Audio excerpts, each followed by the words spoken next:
పైన పటారం లోన లోటారం కొన్ని రకాల ప్యాకేజ్డ్ ఫుడ్స్ కు ఈ మాట సరిగ్గా సరిపోతుంది. ఆకర్షణీయమైన ప్యాక్లలో తమ ఉత్పత్తుల్ని మార్కెటింగ్ చేసుకునే సంస్థలు లేబులింగ్ విషయంలో మాత్రం బాధ్యత తీసుకోవడం లేదు. ఫలానా ఫుడ్ ఐటెంకు సంబంధించిన న్యూట్రిషన్ వివరాల్ని ముద్రించడంలో నిర్లక్ష్యం కనిపిస్తోంది. అందుకే సుప్రీంకోర్టు ఇప్పుడు చురకలంటించింది. ఓ పిటిషన్పై విచారణ జరుపుతూ ఆహార భద్రతకు బాధ్యత వహించాల్సిన FSSAIకి కీలక ఆదేశాలు జారీ చేసింది.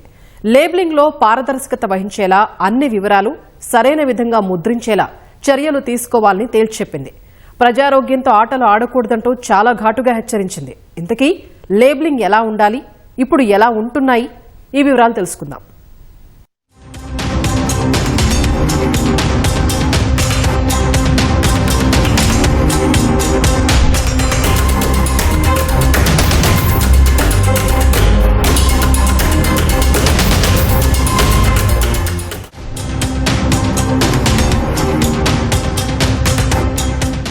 ఏదైనా సూపర్ మార్కెట్లోకి వెళ్లగానే రంగురంగుల ప్యాకేజ్డ్ ఫుడ్స్ కనిపిస్తాయి. బ్రెడ్ మొదలు పచ్చళ్లు, స్నాక్స్ సహా ఎన్నో రకాల ఆహార పదార్థాలు ప్యాక్ల రూపంలో దొరుకుతున్నాయి. ఇన్స్టంట్ మిక్స్లు కూడా అందుబాటులోకి వచ్చాయి. పైకి చూడడానికి ఇవి చాలా ఆకర్షణీయంగా కనబడతాయి. మరి లోపల సంగతేంటి?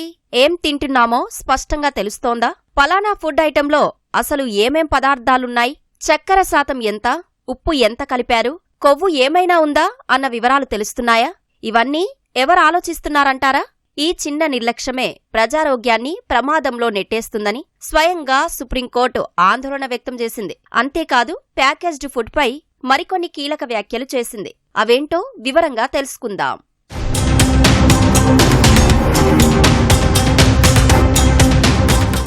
ప్రజల ఆరోగ్యంతో ఆటలాడుతున్నారా అంటూ సుప్రీంకోర్టు చాలా ఘాటుగానే స్పందించింది ఈ విషయంపై.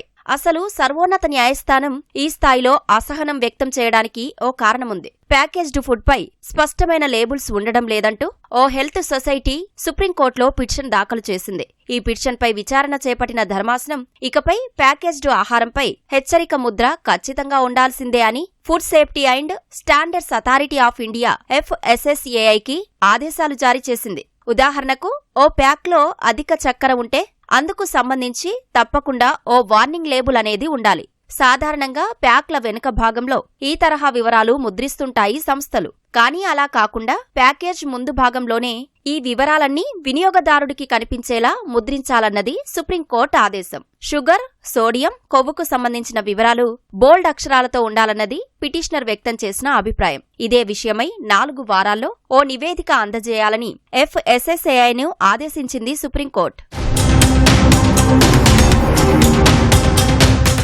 పలానా ఫుడ్ ఐటెంలో చక్కెర, ఉప్పు, కొవ్వు శాతం ఎంత ఉందో ముద్రించడంతో పాటు రోజులో ఎంత మొత్తంలో ఈ ఆహారం తీసుకోవచ్చు అనేది కూడా ప్రింట్ చేయాలన్నది కొందరి వాదన. ఇలా చేయడం చాలా సులభమని కొందరు నిపుణులు గట్టిగానే వాదిస్తున్నారు. ఇదే సమయంలో ఇలాంటి లేబుల్స్తో పెద్దగా ప్రయోజనం ఉండదన్నది మరికొందరి వాదన. సగటున ఓ వ్యక్తి రోజుకు 2000 క్యాలరీలు తీసుకోవచ్చన్నది ఓ ప్రమాణం. అంటే ఓ ఆహార పదార్థం ఓసారి తీసుకుంటే ఎన్ని క్యాలరీలు అందుతాయన్నది లేబుల్స్ పై ముద్రించాలి అన్నది ఎక్స్పర్ట్స్ ఆలోచన.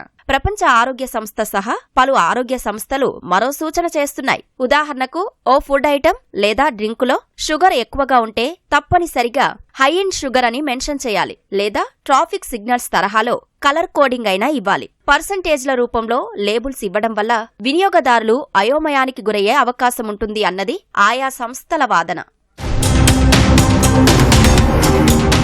ఇలా భిన్నాభిప్రాయాలు, ప్రతిపాదనల కారణంగా లేబులింగ్లో ఓ స్పష్టత ఉండటం లేదు. అందుకే రాను రాను సమస్య తీవ్రమవుతోంది. ఇక్కడ మరో ముఖ్యమైన విషయం చెప్పుకోవాలి. ఈ ఏడాది ఆర్థిక సర్వే కూడా అల్ట్రా ప్రాసెస్డ్ ఫుడ్స్ వినియోగంపై ఆందోళన వ్యక్తం చేసింది. ప్రజారోగ్యానికి ఇదో ముప్పుగా మారిందని చెప్పింది. అందుకే ఫుడ్ లేబులింగ్లో మరింత పారదర్శకత ఉండాల్సిందేనన్న ప్రతిపాదనలు చేసింది. ప్యాక్ల ముందు భాగంలో high in fat, high in sugar లాంటి స్పష్టమైన లేబుల్స్ ఉండాలని తేల్చి చెప్పింది. అంతేకాదు FSSAI ప్రతిపాదించిన స్టార్ రేటింగ్ సిస్టమ్ను వ్యతిరేకించింది ఈ ఆర్థిక సర్వే. సరైన విధంగా ఈ వ్యవస్థ పనిచేయడం లేదని అసహనం వ్యక్తం చేసింది. అల్ట్రా ప్రాసెస్డ్ ఫుడ్స్ పైన హెల్త్, ఎనర్జీ, న్యూట్రిషన్ లాంటి పదాలను తప్పనిసరిగా తొలగించాలన్నది సర్వే చేసిన మరో కీలక ప్రతిపాదన. అంతేకాదు ఏ మీడియా ప్లాట్ఫామ్లో అయినా సరే ఉదయం 6 గంటల నుంచి రాత్రి 11 గంటల సమయంలో అల్ట్రా ప్రాసెస్డ్ ఫుడ్స్ కు సంబంధించిన ప్రకటనలు నిషేధించాలని మరో సూచన చేసింది. ఇవన్నీ సాధ్యపడతాయా అన్నది పక్కన పెడితే కనీసం ఇవి పరిగణలోకి తీసుకోవాల్సిన విషయాలు అని మాత్రం గుర్తించాలి. ఫుడ్ లేబులింగ్ విషయంలో చాలా నిర్లక్ష్యంగా ఉంటున్నారు అండ్ అస్సలు సరిగ్గా చూసుకోవట్లేదు. దానివల్ల ముఖ్యంగా పిల్లల విషయంలో మేము చాలా సమస్యలు ఎదుర్కొంటున్నాము. ఇప్పుడు చక్కెర అధికంగా తీసుకున్నామంటే యాక్చువల్గా ఒక మనిషి పెద్దాళ్ళ విషయంలో అయితే రోజుకి 5 టీ స్పూన్లు చక్కెర అంటే చక్కెర బెల్లం అన్నీ కలిపి చెప్తున్నా. సో మీ ప్యాకేజ్డ్ ఫుడ్లో మనం రోజు తినవచ్చు అంటే ఇప్పుడు 5 టీ స్పూన్లు తినొచ్చు. అందులో 20% ఎంత? 5 టీ స్పూన్లో 1 టీ స్పూన్ అంటే 5 గ్రాములు. అంతకంటే ఎక్కువ చక్కెర ఉంటే మీకు లేబుల్ పెట్టాలన్నమాట వాళ్ళు. అలాగే ఉప్పు విషయంలోనూ ఈ చెడు కొవ్వు విషయంలో కూడా రోజు మనకు అలౌడ్ లిమిట్ కంటే 20% దాటితే మీరు స్టిక్కర్ పెట్టాలి, వార్నింగ్ లేబుల్. 2009-23 మధ్య కాలంలో అల్ట్రా ప్రాసెస్డ్ ఫుడ్స్ విక్రయాలు భారత్లో 150%కి పైగా పెరిగినట్టు కొన్ని అధ్యయనాలు చెబుతున్నాయి. ఇదే క్రమంగా ఊబకాయానికి దారితీస్తోంది. చక్కెర, ఉప్పు అత్యధికంగా ఉండే ఆహార పదార్థాలతో హైపర్ టెన్షన్తో పాటు డయాబెటీస్, గుండె సంబంధిత వ్యాధులు వస్తాయి. కొన్ని రకాల డ్రింక్స్ లో షుగర్ అధికంగా ఉండటం వల్ల ఒబెసిటీతో పాటు మెటబాలిక్ సిండ్రోమ్, ఫ్యాటీ లివర్ సమస్యలు వస్తున్నాయి. ఉప్పు ఎక్కువగా ఉండే ఫుడ్స్ తీసుకోవడం వల్ల శరీరంలో పొటాషియం, సోడియం లెవెల్స్ ఇంబ్యాలెన్స్ అవుతాయి. ఇది చివరకు కిడ్నీలపై ఒత్తిడి పెంచుతాయి. అదే లేబులింగ్ వ్యవస్థ సరిగ్గా ఉండి ఉంటే సేల్స్ ఈ స్థాయిలో ఉండకపోవచ్చన్నది కొందరి అభిప్రాయం. ప్రజల్లో లేబుల్ లేని ఫుడ్, పర్టికులర్గా హైడ్రోజనేటెడ్ ఫ్యాట్స్ అని మేము మాట్లాడుతుంటాం. High salt content, high sugar content, high calorie content, allergic substances, coloured items. So ఇట్లా అంటే మెడికల్గా తెలిసేది నార్మల్ పర్సన్కి తెలియనివి. అంటే ఇలాంటి హానికరమైన వస్తువులు తీసుకోవచ్చా లేదా అనేది అర్థమయ్యే విధంగా ఈ లేబులింగ్ చేయడం అనేది ఇంపార్టెంట్. మరి ఇదంతా కస్టమర్కి హెల్త్ పరంగా బెనిఫిషియల్ ఎఫెక్ట్స్. ఇక ప్రస్తుతమున్న లేబులింగ్ ను చూస్తే చాలా వరకు సంస్థలు వీటిపై న్యూట్రిషన్ టేబుల్స్ ని చిన్న అక్షరాలతో ముద్రిస్తాయి. ఫలితంగా అవి చదవడానికి వీలుగా ఉండవు. అందుకే వినియోగదారులు వాటిని పెద్దగా పట్టించుకోవడం లేదు. కేవలం ఎక్స్పైరీ డేట్, ధర మాత్రమే చూసి కొనుగోలు చేస్తున్నారు. పైగా కొన్ని సంస్థలు తమ ఉత్పత్తులను 100% స్వచ్ఛమైనవి అంటూ మార్కెటింగ్ చేసుకుంటాయి. ఇది కూడా వినియోగదారులను తప్పుదో పట్టిస్తోందన్నది ఎప్పటినుంచో వినిపిస్తున్న వాదన. తేనె, నెయ్యి లాంటి ఉత్పత్తుల్లో ఇది ఎక్కువగా కనిపిస్తుంది. మార్కెటింగ్ పెరిగి ఒక ప్రవాహంలాగా, ఒక వెల్లువలాగా ఈ ప్యాకేజ్డ్ ఫుడ్ వస్తూ ఉంది. ఒక 5 సంవత్సరాల క్రితం ఈ ప్యాకేజ్డ్ ఫుడ్ మీద ఉండాల్సినటువంటి ఉప్పు శాతం, అలాగే షుగర్ శాతం అంటే చక్కెర శాతం, అలాగే ఫ్యాట్కి సంబంధించినటువంటి విషయాల మీద బోల్డ్ లెటర్స్లో రాయాలని చెప్పింది. ఇదైతే ఇంప్లిమెంట్ అయింది, బోల్డ్గానే రాస్తున్నారు. కాకపోతే అది ఏదైతే ప్యాకేజ్ ఉంటుందో దానికి బ్యాక్ సైడ్ రాస్తున్నారు. ఏ సాధారణమైనటువంటి పౌరుడు కూడా అక్కడికి పోయి చాలా నిశితంగా దాని గురించి పరిశీలించి పరిశోధన చేసి ఎవరు చూడరు. ఎందుకంటే ఫ్రంట్ ఉండేటటువంటి లేబుల్ ఏదైతే ఉందో అది చాలా ఆకర్షణీయంగా ఉంటుంది. ఆ ఆకర్షణీయ మత్తులో పడి ఆ పదార్థాన్ని కొంటారు, కానీ దాని వెనక ఉండేటటువంటి విషయాలను చదవరు. ఇక్కడే ఓ అధ్యయనం గురించి మాట్లాడుకోవాలి. ఇటీవలే నిర్వహించిన లేబుల్ బ్లైండ్ అనే స్టడీ ఆధారంగా చూస్తే 18 కేటగిరీలలో 227 బ్రాండ్స్ కు చెందిన మొత్తం 586 రకాల ప్యాకేజ్డ్ ఫుడ్ ప్రొడక్ట్స్ ను పరిశీలించగా సగటున 5 ఉత్పత్తుల్లో ఒక ప్రొడక్టులో లేబులింగ్ సరిగ్గా లేదని తేలింది. ఇక ఆరోగ్యానికి సంబంధించిన ఉత్పత్తుల్లో సగానికి పైగా లేబులింగ్ ఆశించిన స్థాయిలో లేదని వెల్లడైంది. Food safety and standards authority of India ప్రమాణాలను ఏదీ అందుకోలేదని స్పష్టమైంది. అసలు కొన్ని లేబుల్స్ లో అయితే అవసరానికి మించిన సమాచారం ఇస్తున్నారన్నది ఈ స్టడీ చెప్పిన మరో ముఖ్యమైన విషయం. అన్ని వివరాలు ఉన్నప్పుడు వినియోగదారుడు వాటన్నింటినీ చదివేందుకు పెద్దగా ఆసక్తి చూపించకపోవచ్చు. అందుకే ఖచ్చితంగా అవసరమైన వివరాలు మాత్రమే ఉండేలా లేబులింగ్ ఉండాలన్నది ఎక్కువ మంది చేసే సూచన. ఇప్పుడు సుప్రీంకోర్టు చెప్పింది కూడా ఇదే. ఇదంతా సరే, లేబుల్ అంటున్నాం. ఇంతకీ అసలు లేబులింగ్ అంటే ఏంటి? లేబుల్ అనేది వినియోగదారుల భద్రతను దృష్టిలో పెట్టుకుని ఆయా సంస్థలు ఇచ్చే ఓ డిక్లరేషన్. అంటే మా సంస్థకు చెందిన ఫలానా ఉత్పత్తి ఆరోగ్యకరమైనదే అని చెప్పడం అన్నమాట. అదే సమయంలో ఆ ప్రోడక్ట్ కు సంబంధించిన న్యూట్రిషన్ వివరాలతో పాటు ప్యాకేజింగ్ వివరాలు ముద్రించాలి. ప్యాక్ల ముందు భాగంలోనే ఈ లేబుల్ కనిపించాలి. FSSAIతో పాటు లీగల్ మెట్రాలజీ అధికారులు ఈ ఫుడ్ లేబులింగ్ ని పర్యవేక్షిస్తారు.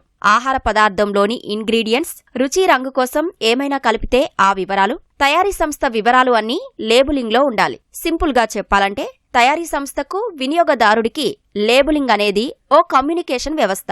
కాకపోతే చాలా వరకు సంస్థలు దీన్ని ఓ మొక్కుబడిగా చేస్తున్నాయన్నది ఎక్కువగా వినిపించే విమర్శలు. ప్యాక్లు ఆకర్షణీయంగా ఉండేలా చూసుకుంటున్నారే తప్ప లేబులింగ్ పై మాత్రం శ్రద్ధ పెట్టడం లేదు. గ్రౌండ్ లెవెల్లో మనం చూసినట్టయితే గనక వ్యాపారస్తులు ఎప్పుడైతే ఈ హై సాల్ట్ అనేది కానివ్వండి, లేదా హై ఫ్యాట్స్ అనేది, హై షుగర్స్ అనేటువంటి లేబుల్ వేస్తే గనక దాని యొక్క సేలబిలిటీ, అంటే ఆ వస్తువుని అమ్ముకునేటువంటి ఛాన్సెస్ గణనీయంగా పడిపోతాయి అన్నటువంటి భయంతో వ్యాపార సంస్థలు కానివ్వండి, అట్లాగే రీటైల్ సంస్థలు కానివ్వండి, అటువంటి ఆ లోగోస్ ఉపయోగపడకుండా, అవి కనిపించకుండా ఉండేటట్టు, లేదా అవి లేకుండా వాటిని విక్రయించడానికే మ్యాక్సిమం ప్రయత్నం చేస్తున్నారు. కొన్ని ఆహార సంస్థలకు సంబంధించి, ఆహార భద్రతా కమిషన్కి సంబంధించి ఈ విజిలెన్స్ మానిటరింగ్ మెంబర్స్ కానివ్వండి, ఇవన్నీ కూడా ఫిల్ చేయకపోవడం వల్ల ఏంటంటే ఈ భద్రత ప్రమాణాలు అనేది వ్యాపారస్తులు పాటించకపోవడం, దానివల్ల వినియోగదారులు నష్టపోవడం అనేది జరుగుతుంది. లేబులింగ్ లో భాగంగా FSSAI logo, licence number, nutrition వివరాలు ఖచ్చితంగా ముద్రించాలి. ఇక ఈ అన్ని వివరాలకు సంబంధించి అక్షరాల పరిమాణం 3 మిల్లీమీటర్ల కన్నా తక్కువగా ఉండకూడదు. కొన్ని ఆహార పదార్థాల్లో కలిపే ఇంగ్రీడియంట్స్ మారినప్పుడు అందుకు సంబంధించిన వివరాలు లేబులింగ్ లో కనిపించడం లేదు. అంటే లేబుల్స్ అప్డేట్ అవ్వడం లేదు.